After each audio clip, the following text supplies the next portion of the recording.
자, 그럼 말씀 받으십시다. 열왕기하 14장 25절에서 27절. 이스라엘 하나님 여호와께서 그 종 가드 헤벨 아미떼의 아들 선지자 요나로 하신 말씀과 같이 여로보암이 이스라엘 지경을 회복하되 하맛 어귀에서부터 아라바 바다까지 하였으니 이는 여호와께서 이스라엘의 고난이 심하여 매인자도 없고 노인자도 없고 이스라엘을 도울 자도 없음을 보셨고 여호와께서 또 이스라엘의 이름을 도말하여 천하에 없이 하겠다고도 아니하셨으므로 요아스의 아들 여로보암의 손으로 구원하신 이었더라. 자, 오늘은 열왕기하 14장 중에서요, 지난주에 조금 못다한 말씀이 있거든요. 그거 마저 하고, 시간이 되면 다른 거 좀 하고, 그리고 다음 주에는 열왕기하 15장으로 넘어가도록 하겠습니다. 이미 이제 말했지만요, 여기 나온 그 여로보암 2세, 원래 여로보암이라는 사람이 있었고요. 이 사람이 이제 똑같은 이름을 쓰다 보니까 2세 그렇게 씁니다. 근데 여로보암 2세 시절에 이스라엘이 국가적으로는 그래요. 가장 강성했습니다. 그리고 영토를 많이 넓혔어요, 이 사람이. 전쟁을 할 때마다 이겼고, 그 당시로서는 그 강대국인 그 시리아를 막 쳐가지고, 그 수도가 다마스커스거든요. 그 성경에 다메섹이라고 나오는데, 거기까지 이제 막 영향을 미치고 그랬습니다. 유다하고도 또 싸웠어요, 이 사람이. 여러 도시를 이스라엘로 이제 돌려놨습니다. 그리고 그 아람왕 하사엘이라고 했는데, 그 유명한 왕이죠. 그 사람에게 땅을 많이 뺏겼었는데, 도론도 찾았습니다, 그 사람이. 이 지중해의 그 강력한 국가로 만들어놨어요, 여로보암이. 그리고 통치 기간도 무려 41년간이나 통치했어요, 41년. 자, 그런데 여기 우리가 눈여겨볼 게 뭐냐면, 그 모든 일에 대한, 지금 얘기를 쭉 했죠. 그 모든 일에 대한 하나님의 평가가 뭐냐는 거예요. 이제 우리 그걸 알아야 돼요. 매사에 그분의 평가가 중요하거든. 그렇죠? 그래, 우리가 이제 모든 일을 이제 어떤 가치를 따질 수 있잖아요. 그래서 일생 동안 많은 일을 했어요, 이 사람이. 세상적으로는 많은 업적과 치적을 남겼는데, 그것이 그 41년간이나 살면서. 근데 하나님의 말씀인 성경에는 뭐라고 기록되어 있느냐, 우리 그걸 한번 보겠다는 거예요. 열왕기하 14장 28절. 여로보암의 남은 사적과 모든 행한 일과 그 권력으로 싸운 일과 다메섹을 회복한 일과 이전에 유다에 속하였던 하맛을 이스라엘에 돌린 일은 이스라엘 왕 역대 지략에 기록되지 아니하였느냐. 여로보암이 이제 쭉 일생 동안 뭘 했는데, 그 모든 행한 일과 또 권력을 가지고 싸웠던 일과 그 전에 또 이후다에 속했던 땅들을 전부 그 하맛 같은 땅, 그런 일 이스라엘로 이제 싸워 돌렸다는 거거든요. 그런데 그런 일, 모든 일들이 이스라엘 왕 역대 지략이라고 있어요. 그 사람들의 이제 국사책이죠. 그러니까 인간의 역사책에 기록이 됐다, 그런 얘기를 했거든요. 그러니까 이 말 다시 말하면 그렇습니다. 그의 모든 행적이 인간들의 역사책에 기록될 게 많은지 모르지만, 그러나 하나님의 역사책인 성경에는 딱 한 구절이라는 거예요. 이라는 거예요. 여로보암이 비록 세상에서 많은 명성을 얻고 한 시대에 유명했는지는 몰랐지만 그 외국까지 다 영향을 미쳤으니까 아마 알아주는 인물이었을 겁니다. 그러나 하나님 나라에서는 별 의미가 없었다는 얘기를 하는 거예요. 그러니까 우리는 이 성경을 믿는 사람이라면, 하나님의 자녀라면 항상 그걸 염두에 둬야 됩니다. 세상에서 얼마나 유명한가, 뭐 잘 나가는가, 뭐 얼마나 또 무슨 위치가 탄탄한가, 이걸 기준하면 안 돼요. 그거는 그야말로 순식간에 지나가는 거예요, 이거는요. 영원히 기록될 하나님의 성경에, 하나님의 판단에, 하나님의 눈에 그게 어떻게 보이느냐, 여기에 우리 초점을 모아야 돼요. 그래야 가치관이 변합니다.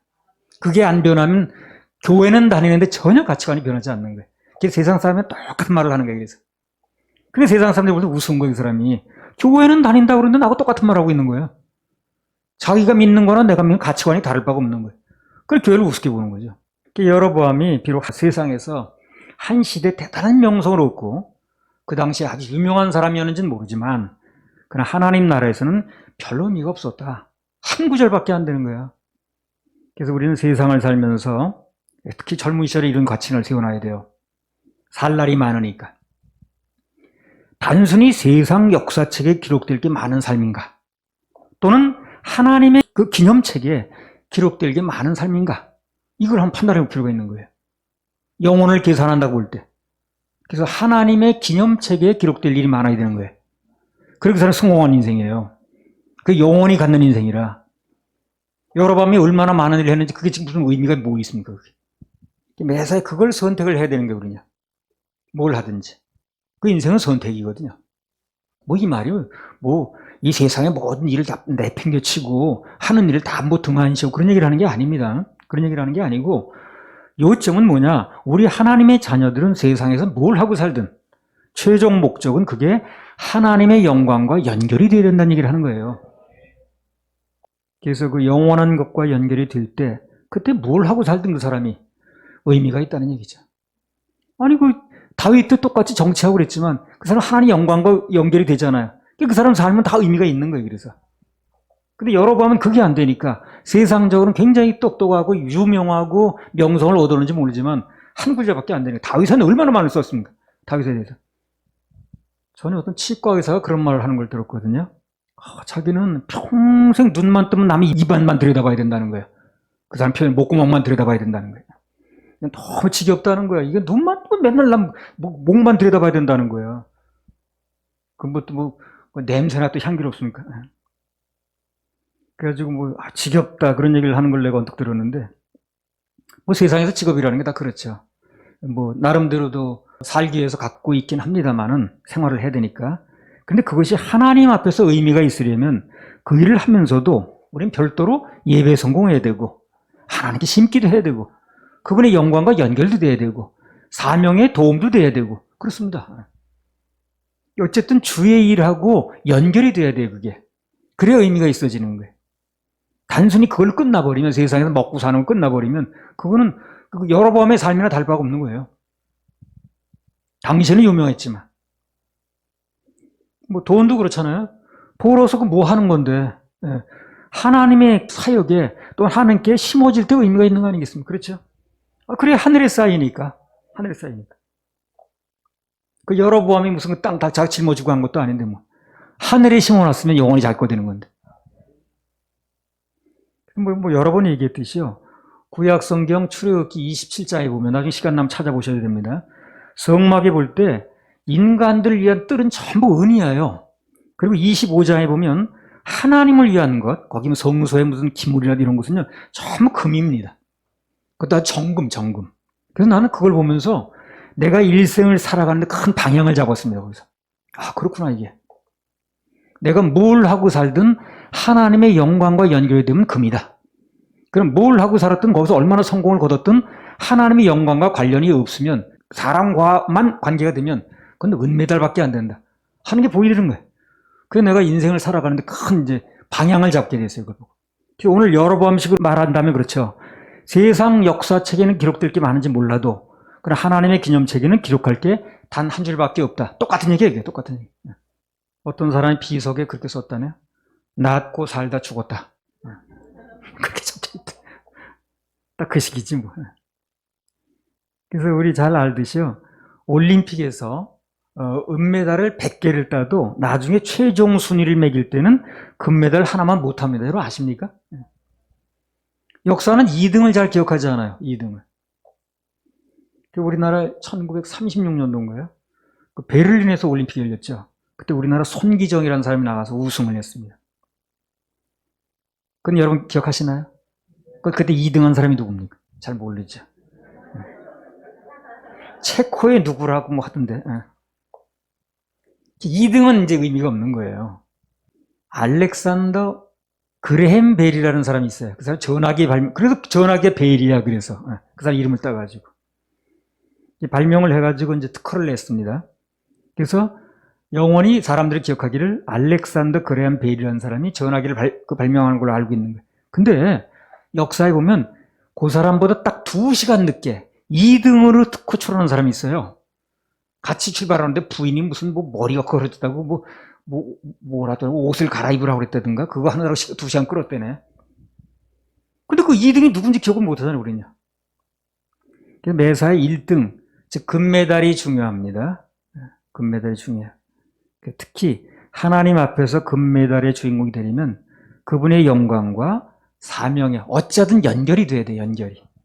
뭐 같은 맥락에서 이로도 중요하겠죠. 아무튼 우리가 뭐가 의미 있고 어떠한 것이 중요한가를 알기 때문에 일주일간 각자에서 무슨 삶을 살았든 뭘 하고 살았든 그러나 주의 날에 모여서 우리는 예배를 드리는 겁니다. 그래서 그게 의미 있다고 생각하는 거예요. 우리는. 그 삶에서 일주일 동안 뭘 하고 살았든 우리는 그 삶의 결산을 주일날 모여서 예배 드리는 걸 결산을 내는 거예요. 그게 의미 있다고 보는 거예요, 우리는. 예배로 마무리하고 또 예배를 시작하는 겁니다. 그래야 삶의 의미가 있다고 믿는 거예요. 인간은 어차피 태어나면 한 세상을 살죠. 그 사람이 장사를 하고 살든 무슨 직장 생활을 뭐 하든 무슨 작품을 만드는 예술가든 정치인이든 학생이든 사업가든 어떤 뭘 하든 다 마찬가지입니다. 마찬가지예요. 그것이 의미가 있으려면 하나님의 영광과 연결이 돼야 그래 금메달이라는 거예요. 금메달. 학생들 공부는 왜 하는 거예요? 그걸 공부를 끝나면 공부하려고 태어난 거예요, 그러면? 그럼 영원히 그 영향을 미치는 거예요? 뭐 죽어서도 뭐 무덤에 가서도 수학 미분적분 하는 그건 아니죠. 하나님의 영광을 위해서 하는 거예요. 사업은 왜 하는가? 돈은 왜 버는가? 하나님께 심기 위해서. 그건 하늘날 영광, 이제 연결이 되니까. 목회는 왜 하느냐? 집회는 왜 하느냐? 간증은 왜 하느냐? 다 정답은 하나입니다. 정답은요, 하나님의 영광을 위해서 하는 거예요. 이 가치관이 변해야 돼요. 가치관이 안 변하면 그 사람 아무도 변한 게 없는 거예요. 그리고 누구에도 영향을 미치지 못해요. 문제는 가치관이 변하는 겁니다. 말라기 3장 16절. 그때에 여호와를 경외하는 자들이 피차에 말하매 여호와께서 그것을 분명히 들으시고 여호와를 경외하는 자와 그 이름을 존중히 생각하는 자를 위하여 여호와 앞에 있는 기념책에 기록하셨느니라. 여기 보면 여호와를 경외하는 자와 그 이름을 존중히 생각하는 자를 위하여, 경외하는 자, 예배하는 자를 위하여 여호와 앞에 있는 기념책에 기록을 했다는 거예요. 하나님 앞에 기념책이 있다는 거예요. 근데 찾아보시려고. 이 어린이는 어떻게 해서든지 그 하나님께서 보시는, 기념하시는 기념책에 기록되길 사모해야 되는 거예요. 여기서 기념책은요, 생명책하고 좀 다릅니다. 다른 개념이에요. 기념책은 구원받아서 생명책에 기록된 사람들이, 이름이 그 기록된 사람들의 상급을 기록한 책이에요, 기념책은요. 말라기 3장 17절. 만군의 여호와가 이르노라. 내가 나의 정한 날에 그들로 나의 특별한 소유를 삼을 것이요 또 사람이 자기를 섬기는 아들을 아낌같이 내가 그들을 아끼리니. 그래서 일단 구원을 받은 사람은 그 다음에 뭘 해야 되느냐? 하나님의 기념책에 관심을 가져야 됩니다. 그래야 그분의 특별한 소유가 된다고 그랬잖아요. 특별한 소유. 그분의 소유는 맞아요, 구원받으면. 근데 특별한 소유. 특별한 소유. 또 그러면 그분의 아끼는 자도 된다고 그랬어요. 아끼는 자. 그분의 특별한 소유, 그분의 아끼는 자. 아, 이거 얼마나 좋습니까, 이러면. 그분이 특별한 소유, 그분이 아끼는 자. 하나님이 아끼는 자라는 거 얼마나 영광스럽습니까? 하나님, 넌 특별한 소유야. 내가 너를 아끼는 자야. 아, 이거 얼마나 좋습니까? 우리 지금 열왕기서 말씀을 이제 받고 있는데요. 이스라엘의 역대 왕들의 그 일생을 한마디 평가할 때도 마찬가지라. 그 하나님 앞에서 어떻게 살았는가. 뭐 왕으로 얼마나 무슨 일을 했느냐. 그걸 기준하는 게 아니에요. 그 누구나 직업 가지고 살듯이 사는 거니까. 근데 그가 그 일을 하는 동안 하나님 앞에서 어떻게 살았는가, 어떻게 연결을 했는가, 이걸 가지고 얘기를 하는 거예요, 지금. 한마디로. 그게 열왕기 14장의 결론이고 또 성경 전체의 핵심입니다. 그게. 하나님하고 어떻게 연결된 삶을 살았느냐가. 할렐루야, 우리 하나님께 박수 올려드립니다. 자, 열왕기상 15장은 아까 말씀드린 대로 다음 주에 들어가기로 하고 오늘은 시간이 아직 좀 있으니까 주제를 좀 바꿔서 다른 얘기 좀 하고 넘어가겠습니다. 열왕기하 2장 1절에서 5절. 여호와께서 회리바람으로 엘리야를 하늘에 올리고자 하실 때에 엘리야가 엘리사로 더불어 길갈에서 나가더니 엘리야가 엘리사에게 이르되 청컨대 너는 여기 머물라. 여호와께서 나를 베델로 보내시느니라. 엘리사가 가로되 여호와의 사심과 당신의 혼의 삶을 가리켜 맹세하노니 내가 당신을 떠나지 아니하겠나이다.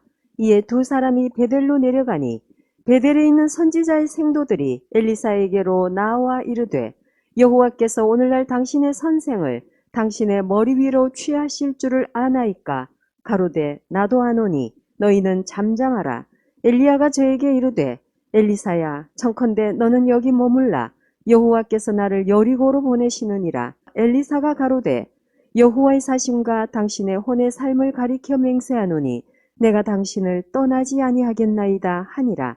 저희가 여리고에 이름에 여리고에 있는 선지자의 생도들이 엘리사에게 나와 이르되 여호와께서 오늘날 당신의 선생을 당신의 머리 위로 취하실 줄을 아나이까.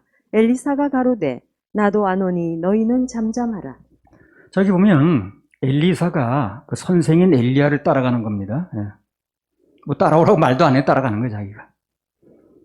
근데 사람들이 자꾸 이러쿵저러쿵 얘기를 하는 거예요. 뭐하러 따라가냐는 둥, 그 가서 무슨 일, 뭐 좋은 일도 없다는 둥, 너네 선생 그 뭐 하늘로 올라갈 텐데 당신은 뭐 따라가 봤자 뭐 오리알인가 이제 그래야 된다는 얘기지. 예. 그러니까 무슨 일을 하려면 옆에 사람들이 자꾸 방해를 놔요. 그러니까 그걸 내버려 두지 않는다니까요. 그러니까 하나님 따라가고 하나님 일을 사명을 감당하는데 그렇게 환영만 해주고 그렇게 옆에서 힘을 주면 얼마나 좋겠습니까?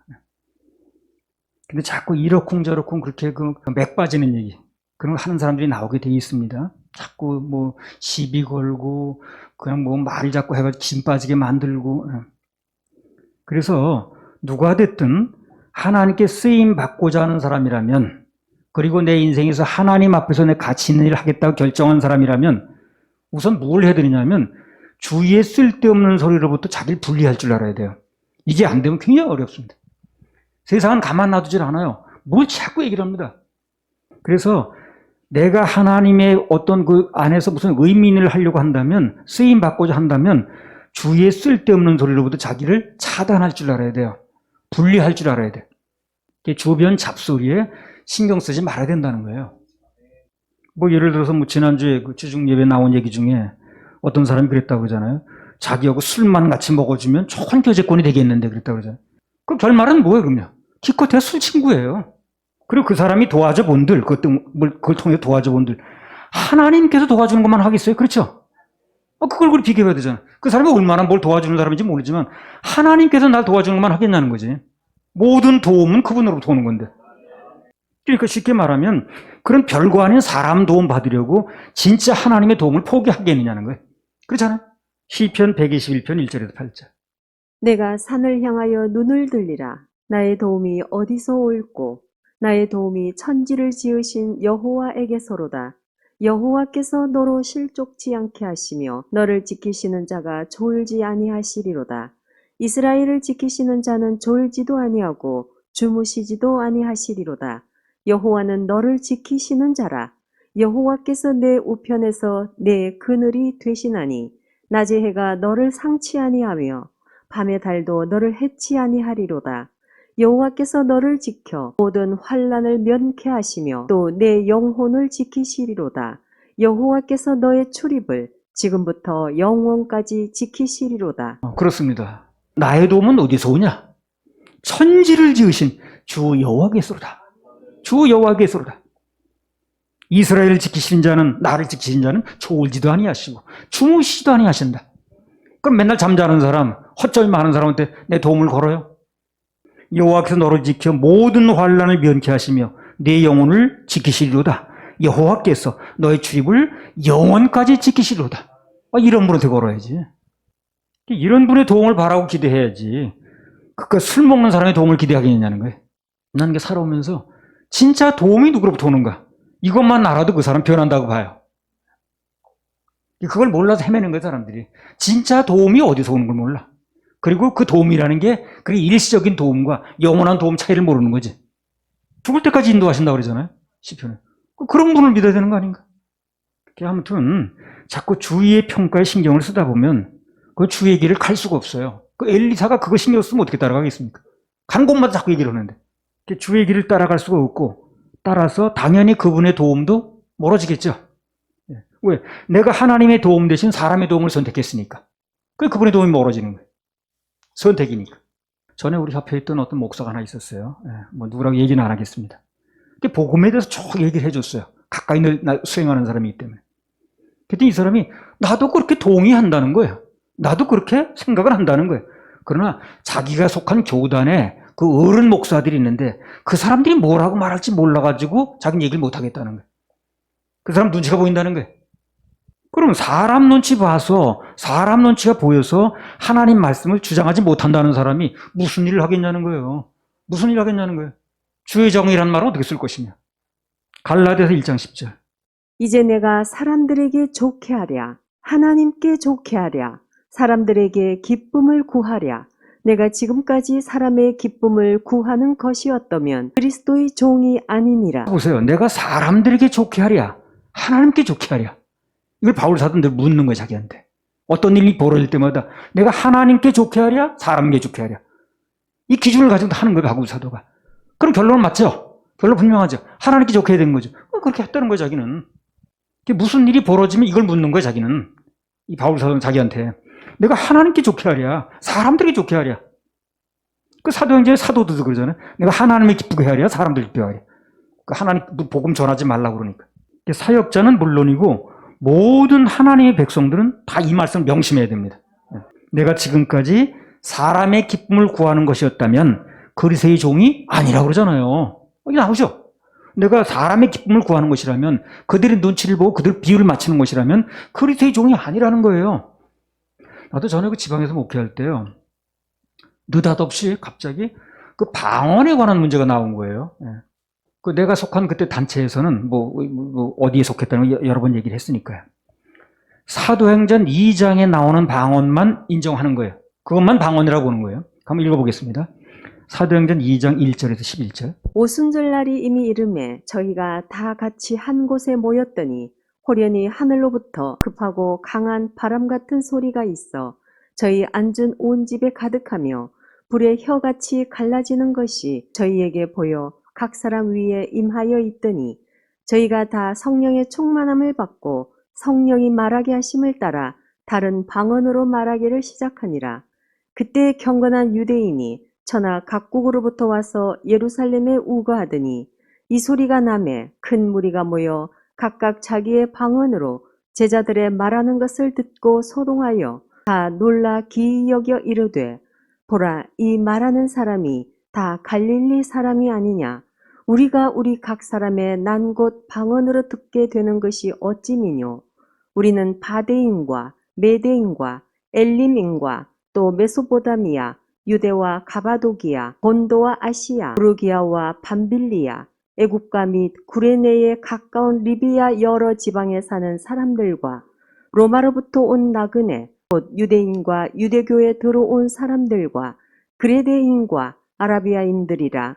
우리가 다 우리의 각 방언으로 하나님의 큰 일을 말함을 듣는도다 하고. 자, 방언이 터졌는데 그것이 각기 자기의 난 곳 말로 들리더라는 거예요. 그렇죠?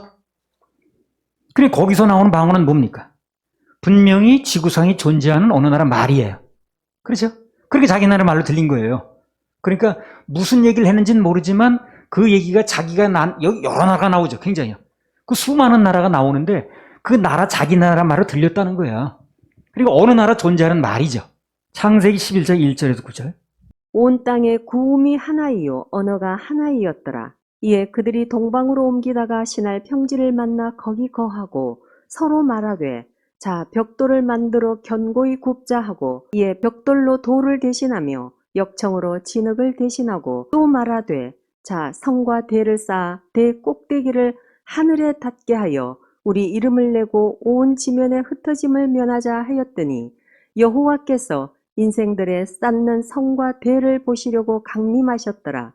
여호와께서 가라사대 이 무리가 한 족속이요 언어도 하나이므로 이같이 시작하였으니 이후로는 그 경영하는 일을 금지할 수 없으리로다. 자 우리가 내려가서 거기서 그들의 언어를 혼잡케 하여 그들로 서로 알아듣지 못하게 하자 하시고 여호와께서 거기서 그들을 온 지면에 흩으신 고로 그들이 성 쌓기를 그쳤더라.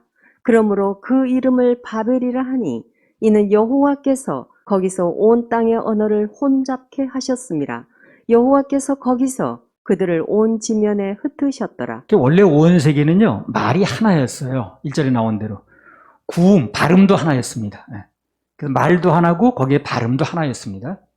근데 방금 보듯이 그들이 하나로 있다 보니까 모여서 뭘 했느냐면 바벨탑을 쌓는 거예요. 그리고 하나님께 도전을 하는 거예요. 대적을 했다고 말이죠. 하나님께서 그들을 흩어지게 하는 방법으로 그들을 언어를 다르게 하신 거예요. 언어를. 말이 맞는 사람끼리 나눠진 거예요. 그다음부터. 그래서 말이 맞는 사람께 나눠서 지다 보니까 나라도 생기고 족속도 생겼다 그 말이죠. 서로 통하는 사람끼리 모이게 된 거예요. 말이 안 통하니까. 그래서 한마디로 하나님의 저주로 언어가 분리된 겁니다, 이게. 그런데 이 사도행전 2장에서 오순절 성령이 임하는 순간에 창세기 11장의 저주가 잠깐 풀린 거예요, 그때. 즉, 언어의 장벽이 잠깐 없어진 겁니다. 일시적으로. 아무튼 그래서 그때 내가 다녔던 신학교는 오직 그 사도행전 2장에 나오는 방언만 인정한다는 거예요. 그렇게 가르쳤습니다. 나도 그렇게 배운 거죠. 신학교도 가르치니까. 그렇게 배웠으니까 당연히 또 나도 우리 교인들이 그렇게 얘기를 한 거예요. 방언은 그밖에 없다. 근데 어느 날 보니까 성경이 그거 말고 또 하나의 방언이 있다는 걸 알게 됐어요, 내가요. 고린도전서 14장 2절. 방언을 말하는 자는 사람에게 하지 아니하고 하나님께 하나니 이는 알아듣는 자가 없고 그 영으로 비밀을 말함이니라. 우리 보통 그 고린도전서 14장을 은사장이라고 그럽니다. 13장을 사랑장이라고 하듯이. 근데 오늘 마음을 열고 성경을 보다 보니까 그 외에도 하나님께 말하는 방언이라는 게 나오는 거예요, 여기 성경에. 그렇게 읽어도 안 보이던 게. 그래서 거기서 뭘 깨달았냐면, 아하, 이 고정관념을 가지고 말씀 보면 성경에 기록이 돼 있어도 이게 안 보이는구나 하는 걸 알게 된 거예요. 그렇게 성경을 뭐 여러 번 강의를 듣고 있어도 전혀 그걸 그렇게 안 하니까 난 그 눈에 보이지도 않은 거예요, 그게. 근데 어느 날 목회를 하면서 성경을 보다 보니까 그게 보이더라고, 나한테. 아, 이 고정관념을 내려놓으니까 그게 내가 배운 신학하고 다른 얘기도 있는 거구나.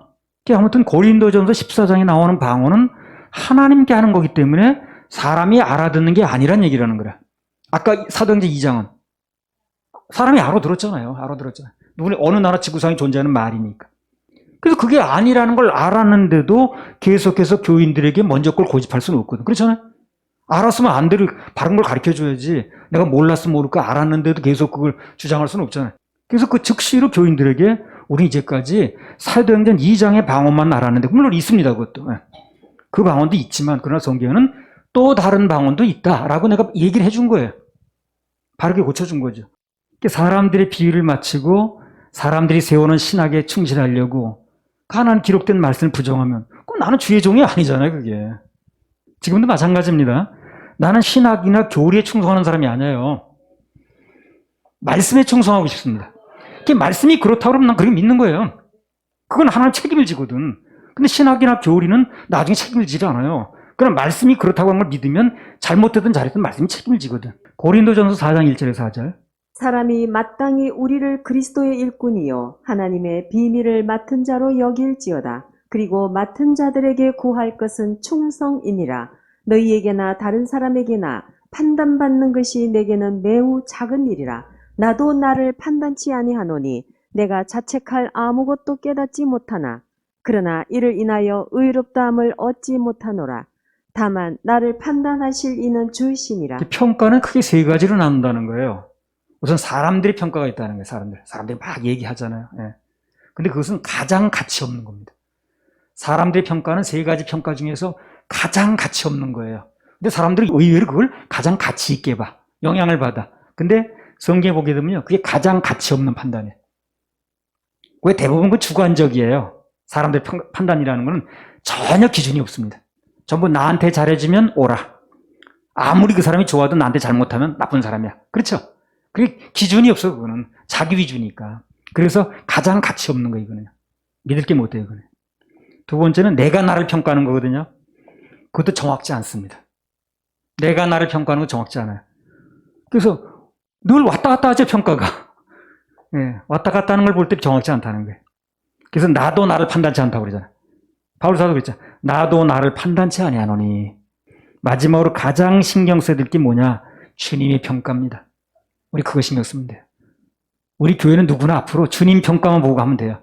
세상 사람이 뭐라고 하든 교단이 뭐라고 하든 그게 신경 쓸 필요가 없다니까요. 그게 책임지는 게 아니에요, 나중에.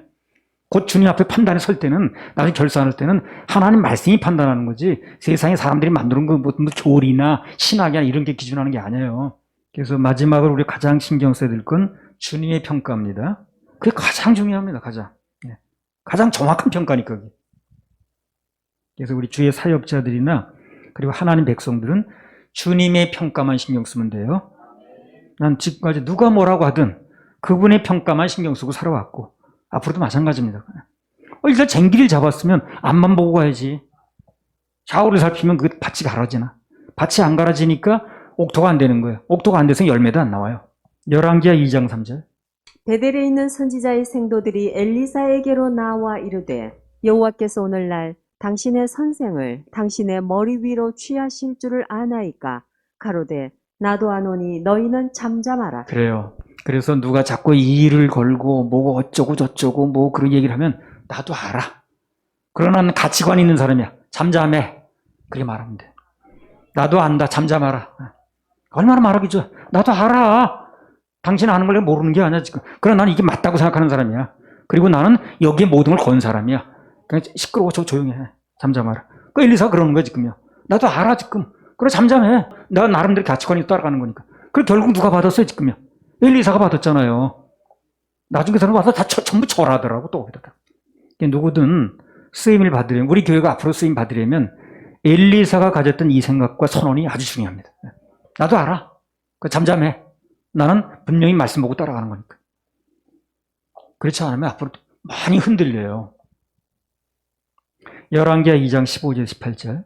맞은편 여리고에 있는 선지자의 생도들이 저를 보며 말하기를 엘리야의 영감이 엘리사의 위에 머물렀다 하고 가서 저를 영접하여 그 앞에서 땅에 엎드리고 가로되 당신의 종들에게 용사 50인이 있으니 청컨대 저희로 가서 당신의 주를 찾게 하소서. 염려컨대 여호와의 신이 저를 들어가다가 어느 산에나 어느 골짜기에 던지셨을까 하나이다. 엘리사가 가로되 보내지 말라 하나 무리가 저로 부끄러워하도록 강청하매 보내라 한지라. 저희가 50인을 보내었더니 사흘을 찾되 발견하지 못하고 엘리사가 여리고에 머무는 중에 무리가 저에게 돌아오니 엘리사가 저희에게 이르되 내가 가지 말라고 너희에게 이르지 아니하였느냐 하였더라. 참 이 사람은 답답한 사람들이야. 진짜로 따라갈 때는 따라가지 않더니 이제 뒤늦게 선생 찾겠다고 난리야. 선생 올라갔는데 지금 따라갈 때는 따라가지 않더니 그걸 뒷북친다 그래 이런 거죠. 진작 좀 그렇게 열심을 내지. 그거 없어도 따라간다는 거지. 나 찾겠다는 거예요. 지금 올라가서 없는데. 진작 좀 따라가면 좋잖아, 그죠? 엘리사 따라갈 때 가서 따라갔으면 되잖아. 그러면 뭐라도 뭐 떨어지는 거 하나 받는 거 아닌가? 뒤늦게 그래 본데 소용이 없다는 거예요. 타이밍이 중요합니다. 모든 건 때가 있어요, 모든 건. 때가 있기 때문에 그걸 놓치면 안 돼요. 그래서 때를 다시 만들려면 잘 오지도 않고 굉장히 힘들어요. 때가 주어졌을 때 그걸 잡아야 돼. 이 모든 건 때가 있기 때문에 그걸 놓치면 안 되는데 가장 좋은 때는 주님이 인도하실 때, 주님이 감동 주실 때, 그때 가장 좋은 때입니다. 그래서 감동 주시면 즉각 순종해야 돼. 그래 역사도 빠릅니다. 즉시 순종, 즉시 응답이에요. 즉시 순종, 즉시 응답. 나는 이 말이 너무너무 멋있어. 나도 아노니 너희는 잠잠하라. 엘리사가 했던 말. 전부 모여들어서 얘기를 하는 거예요. 그냥 뭐 가지 말아라, 뭐 가봤자 소용없다는 둥, 너 인생 버린다는 거라는 어쩌고저쩌고. 나도 알아. 잠잠해. 뒤로 물러가. 그래도 얼마 있다가 그들 와서 절하더라니까 와서 엘리사한테. 그리고 올라가고 없는 사람 찾아다닌다고 그거나 뒷북이나 치고 있고. 아무튼 우리는 앞으로 뭐 여러 가지 그 주변 잡소리들이 나올 수 있거든요. 거기 신경 쓸 필요 없습니다. 오직 주님만 목표로 따라간 엘리사처럼 하면 돼. 그럼 거기서 잡는 거예요. 엘리사 받았잖아요. 결국 주인공은 엘리사지. 옆에서 반대했던 사람들이 아니잖아요. 그럼 우리는 한 시대에 귀하게 쓰임받다 주님 만날 수 있습니다. 할렐루야. 우리 하나님께 영광을 돌려드려요. 써주실 하나님께.